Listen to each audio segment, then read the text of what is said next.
여러분의 일상에 약간의 즐거움을 더해드릴 수 있도록 노력하겠습니다. 구독, 좋아요는 저에게 큰 힘이 됩니다.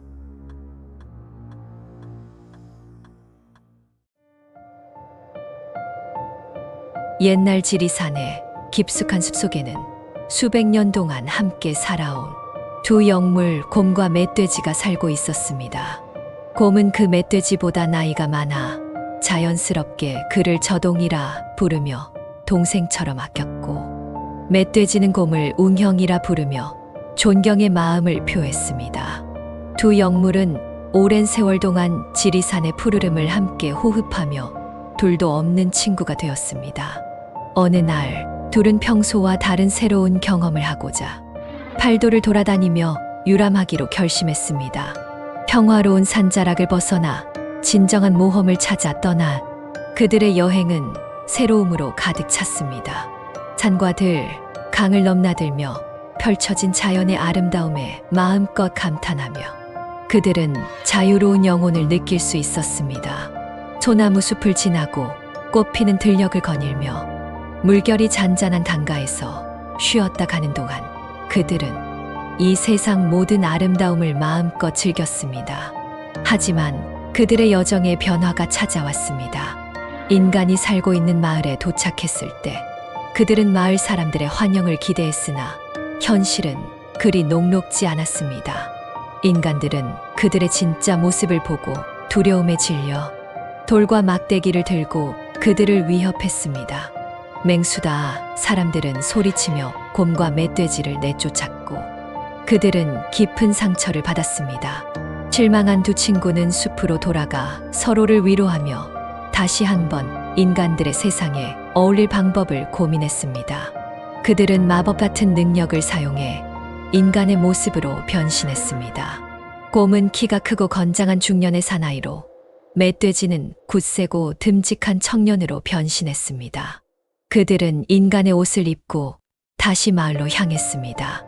이번에는 마을 사람들의 두려움 대신 호기심이 그들을 맞이했습니다. 사람들은 그들이 전에 보았던 맹수와는 전혀 다른 모습에 당황하며 조심스레 접근했습니다. 그 중 한 처녀가 곰과 멧돼지에게 다가와 말을 걸었습니다. 먼 길을 오셨나요? 목이 마르시겠어요. 제가 물을 좀 드리겠습니다. 그녀는 순수하고 따뜻한 미소를 지으며 두 사람에게 시원한 물을 건넸습니다. 처녀의 친절함에 곰과 멧돼지는 놀람과 동시에 감사의 마음을 표했습니다. 그 뒤로 두 친구는 마을에서 잠시 머무르며 처녀의 친절에 보답하고자 그녀의 집안일을 도왔습니다. 나무를 하러 가거나 물을 길어오는 일에서부터 시작하여 마을의 다른 일들도 거들었습니다. 이 과정에서 점점 더 많은 마을 사람들이 그들을 신뢰하고 받아들이기 시작했습니다. 곰과 멧돼지가 인간의 모습을 한 채로 보낸 이 시간은 그들에게 많은 것을 가르쳐 주었고, 인간들과의 교류를 통해 서로에 대한 이해와 우정을 깊게 하는 계기가 되었습니다. 마을에 안착한 지 얼마 되지 않아 평화롭던 마을의 분위기가 갑자기 긴장으로 가득 차기 시작했습니다. 그들은 마을 사람들의 얼굴에서 불안과 공포가 읽히는 것을 느꼈습니다. 마을의 거리에서 사람들이 수군거리는 소리가 들려왔고 그들은 곧 마을에 내려앉은 무거운 침묵의 이유를 알게 되었습니다. 마을 뒷산에는 1000년이 넘은 거대한 개가 살고 있었는데 이 거대한 개는 마을 사람들에게 막대한 위협이 되었습니다. 이 거대한 개는 마을에 재앙을 내릴 것이라고 위협하며 정기적으로 마을 처녀를 제물로 요구했습니다. 그리고 안타깝게도 저동이 물을 얻어 마셨던 바로 그 처녀가 다음 제물로 지목되었다는 소식을 접한 것입니다. 분노가 치민 저동과 웅형은 결심했습니다. 그들은 마을 사람들과 함께 개를 처단하기로 계획을 세웠습니다. 저동은 여인으로 위장하며 제물로 제사에 참여하기로 했습니다. 그의 둔갑술은 완벽하여 아무도 그가 멧돼지였던 것을 알아차리지 못했습니다. 마을 사람들은 저동을 신성한 제물로 준비시키며 개가 나타나기를 기다렸습니다. 드디어 제사가 시작된 날, 저동은 여인의 옷을 입고 조용히 제단으로 나아갔습니다. 제사장은 주문을 외우며 고요한 밤하늘에 기원을 올렸습니다. 그 순간 땅이 흔들리듯 거대한 개가 나타났습니다. 개는 거대한 집게발을 들어 저동을 향해 내려치려 했지만 그 순간 저동은 민첩하게 피하며 원래의 모습인 멧돼지로 돌아왔습니다. 그의 날렵한 움직임과 힘으로 개를 제압하며 동굴 바깥으로 몰아냈습니다. 하지만 저동과 웅영은 개를 완전히 처치하지 못했음을 깨달았습니다. 개는 동굴 바깥에서 일단은 물러났지만 그것이 영원히 물러날 것이라는 보장은 없었습니다. 이에 그들은 더 큰 결심을 하고 다시 한번 동굴로 돌아가기로 했습니다.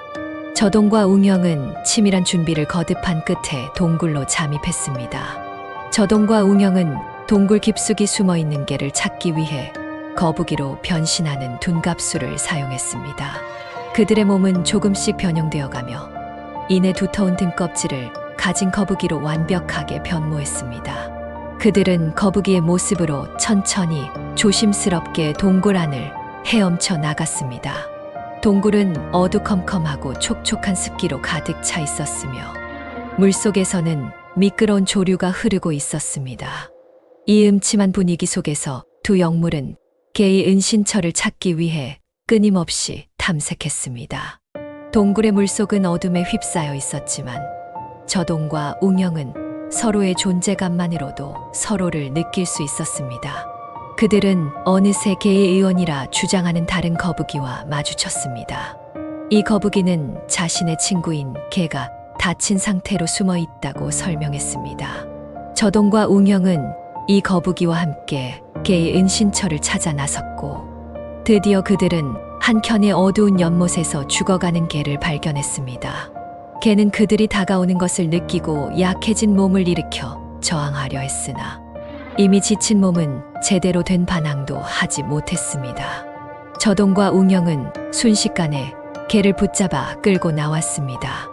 그리고 그들은 그 자리에서 거대한 곰과 멧돼지로 원래의 모습으로 돌아왔습니다.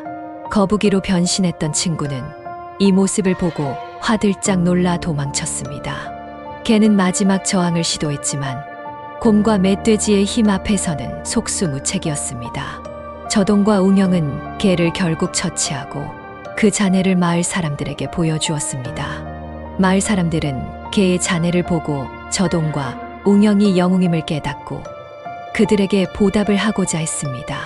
그들은 송아지 한 마리를 요구했고 마을 사람들은 그들의 영웅적 행위에 깊은 감사를 표했고 저동과 웅영이 요청한 대로 송아지 한 마리를 잡아 그들에게 제공했습니다.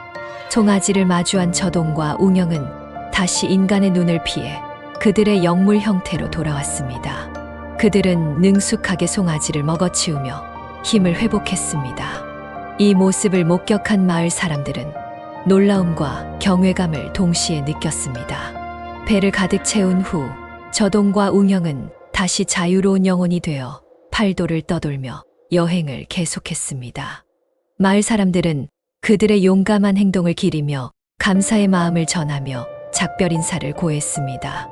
이야기 속에서 이루어진 두 영물의 무서운 전투, 그리고 거대한 동굴과 어두운 연못에서의 모험은 듣는 이들에게 오싹한 느낌을 주며 이들의 영웅적 행위는 강렬한 인상을 남겼습니다.